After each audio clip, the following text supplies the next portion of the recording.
안녕하세요. 바이블 가이드입니다. 시대와 국가를 막론하고 백성이 왕에게 원하는 것은 동일합니다. 바로 안정적인 통치를 통해 누리는 평화와 번영, 그리고 다른 국가로부터 자신을 지켜줄 강력한 힘과 리더십입니다. 이를 충족해주는 왕은 좋은 왕으로서 백성들의 지지를 받게 되지만, 그렇지 못한 왕에 대해서는 부정적인 반응을 보이거나 쿠데타의 대상이 되고 맙니다. 그렇다면 하나님의 기준은 어떨까요?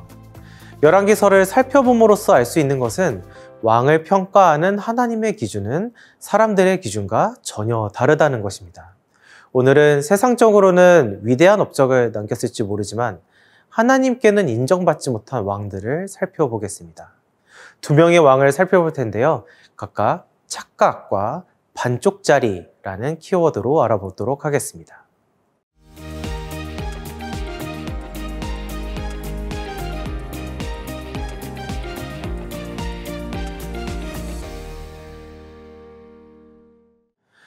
북이스라엘의 부흥기라고 한다면 여로보암 2세의 통치 기간이었다고 볼 수 있습니다.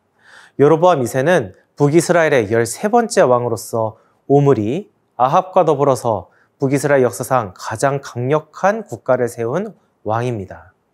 그가 통치했던 시절의 북이스라엘의 영토는 확장되어서 북쪽으로는 하맛 고개에서부터 남쪽으로는 사해인 아라바 바다까지 솔로몬의 통치 시절의 영토를 거의 회복하였습니다.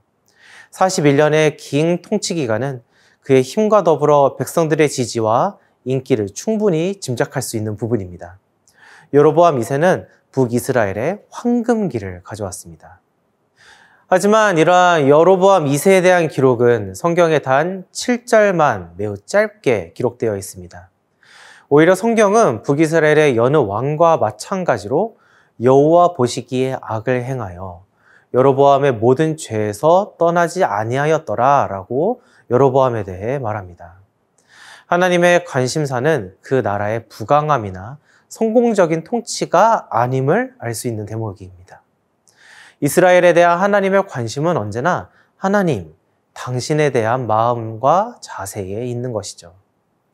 여로보암 2세의 공적 역시 그가 일궈낸 결과로 보지 않습니다. 하나님의 종 선지자 요나를 통해 하신 하나님의 말씀이 성취된 결과로 보고 있습니다.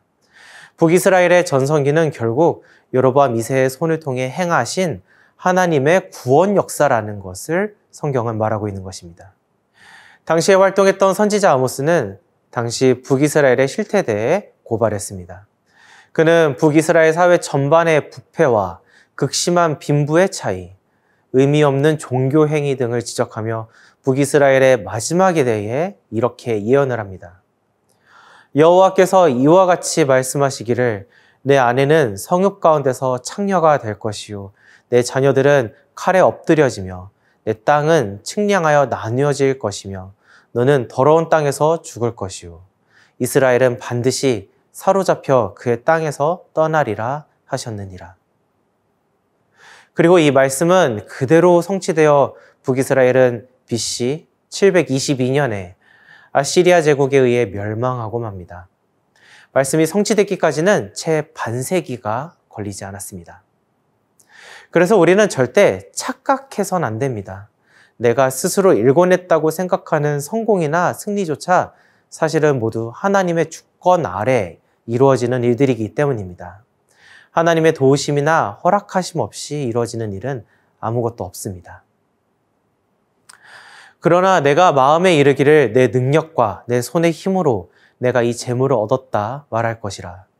내 하나님 여호와를 기억하라. 그가 내게 재물 얻을 능력을 주셨음이라. 이같이 하심은 내 조상들에게 맹세하신 언약을 오늘과 같이 이루려 하심이니라. 하나님 없이 나 스스로 할 수 있는 것은 아무것도 없습니다.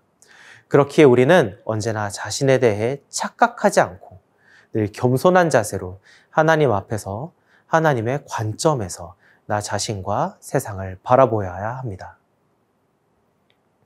열왕기서는 모든 북이스라엘 왕들에 대해 부정적인 평가를 내리고 있습니다. 그 평가의 기준은 누구의 길을 따랐는가이고 북이스라엘의 모든 왕들은 초대 북이스라엘 왕인 여로보암의 길을 따랐습니다. 이 가운데 그나마 긍정적인 평가를 받는 왕이 하나가 있습니다. 바로 북이스라엘 10대 왕인 예후입니다. 예후는 선대왕인 요람의 군대 장관이었습니다. 어느 날 선지자 엘리사의 명령을 받은 그의 제자는 예후를 찾아가 그의 머리에 기름을 붓고 예후를 이스라엘 왕으로 삼으신 하나님의 뜻을 전합니다. 하나님은 예후를 아합 가문을 심판하는 도구로 부르신 것입니다. 예후는 아합의 아들인 당대 북이스라엘 왕 요람을 죽이고 요람과 함께 있던 유다 왕 아하시아 역시 예루살렘으로 도망가는 길에 부상으로 죽고 맙니다. 성경의 대표적인 악녀인 이세벨 역시 하나님의 심판의 대상이었고 아합의 70명의 아들 역시 진멸의 대상이 되어 예후에 의해 죽임을 당합니다. 이렇게 예후는 아합 가문을 심판하는 진멸의 도구로서 하나님의 부르심에 합당하게 쓰임 받았습니다. 하나님께서 예후를 통해 하신 일은 여기서 끝이 아닙니다. 예후는 정치적 개혁뿐만 아니라 종교적 개혁의 도구로서도 쓰임 받았습니다. 예후는 꾀를 내어서 북이스라엘에 있는 바알 선지자들을 모아서 한 사람도 빠짐없이 심판하였고 바알 신전을 무너뜨리고 바알 목상을 깨뜨렸습니다. 이스라엘 가운데 바알을 없앤 사건은 바알 숭배를 적극적으로 펼친 아합 가문의 완전한 심판이자 북이스라엘의 유일한 종교 개혁으로도 볼 수 있습니다. 하지만 예후에 대한 성경의 평가는 이러합니다. 그러나 예후가 전심으로 이스라엘 하나님 여호와의 율법을 지켜 행하지 아니하며 여로보암이 이스라엘에게 범하게 한 그 죄에서 떠나지 아니하였더라. 예후가 끝내 하나님과 역사의 평가에 인정받지 못한 왕이 된 이유는 바로 그 개혁과 순종이 반쪽짜리였기 때문입니다. 예후가 바알 선지자와 바알 신전을 모두 없애는 종교개혁을 단행했지만 그 목적이 여호와 신앙을 회복하기 위함은 아니었습니다. 여로보암의 금송아지 숭배를 그대로 둔 것이 그 증거입니다. 이스라엘에게 범죄하게 한 느밧의 아들 여로보암의 죄, 곧 베델과 단에 있는 금송아지를 섬기는 죄에서는 떠나지 아니하였더라. 금송아지 숭배는 이미 북이스라엘의 전통이자 신앙이며 문화가 되었습니다. 하나님에 대한 반역 그 자체인 금송아지 숭배는 그대로 두었다는 것에서부터 그의 종교개혁은 하나님을 위한 것은 아닌 것을 알 수 있습니다. 결국 예후가 따른 것은 하나님이 아닌 여로보암의 길이었습니다. 하나님은 예후에게 그 왕조가 4대까지 이어질 것을 약속하십니다. 이것은 마치 예후의 업적을 하나님께서 인정하시는 것처럼 보입니다. 하지만 출애굽기에서 하나님은 이렇게 약속하셨습니다. 나를 사랑하고 내 계명을 지키는 자에게는 1000대까지 은혜를 베푸느니라. 결국 하나님께서 예후에게 주신 약속은 4대 이후는 보장되지 않는 제한적인 축복이면서 이후의 심판에 대한 의미를 내포하고 있던 것입니다. 예후가 하나님께 돌이킬 기회는 분명히 있었을 것입니다. 그는 28년간 북이스라엘을 통치했기 때문입니다. 그렇지만 예후는 끝내 금송아지를 버리지 못했고 결국 하나님의 약속도 반쪽짜리 축복으로 마치게 됩니다. 하나님이 진정으로 원하시는 것은 무엇일까요? 하나님이 원하시는 것은 반쪽짜리가 아니라 100%의 온전한 순종, 하나님을 향한 온전한 사랑, 온전한 마음이라는 것을 우리는 기억해야 할 것입니다.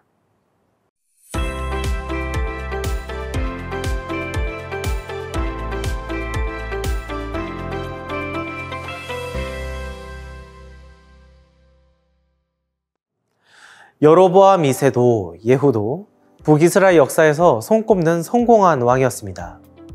그들의 치적은 다른 왕들의 모범이 되는 빛나는 업적이었습니다. 그럼에도 불구하고 하나님은 그들의 성공에 주목하지 않으십니다. 사람에 대한 하나님의 관심사는 언제나 누구에게나 하나님께 얼마나 온전히 순종하였는가입니다. 내가 보는 것은 사람과 같지 아니하니 사람은 외모를 보거니와 나 여호와는 중심을 보느니라. 내가 그리스도인이라고 스스로에 대해 고백한다면 내 인생은 더 이상 나의 것이 아닙니다. 나의 주인 되신 하나님 아버지, 우리를 구원하신 예수 그리스도의 종된 인생만 남았을 뿐입니다. 그렇다면 이제 그리스도인인 우리가 관심을 가져야 할 것은 오직 하나님의 인정을 받느냐, 그렇지 않느냐가 되어야 합니다. 하나님의 평가 기준, 하나님의 관심사, 하나님의 마음이 어디에 있는지 집중한다면 유한한 이 땅에 사라질 업적이 아니라 영원한 하나님 나라의 영광이 우리의 영원한 기업이 될 것입니다. 언제나 말씀과 동행하면서 하나님의 마음을 헤아리는 통독의 시간 되시기 바랍니다.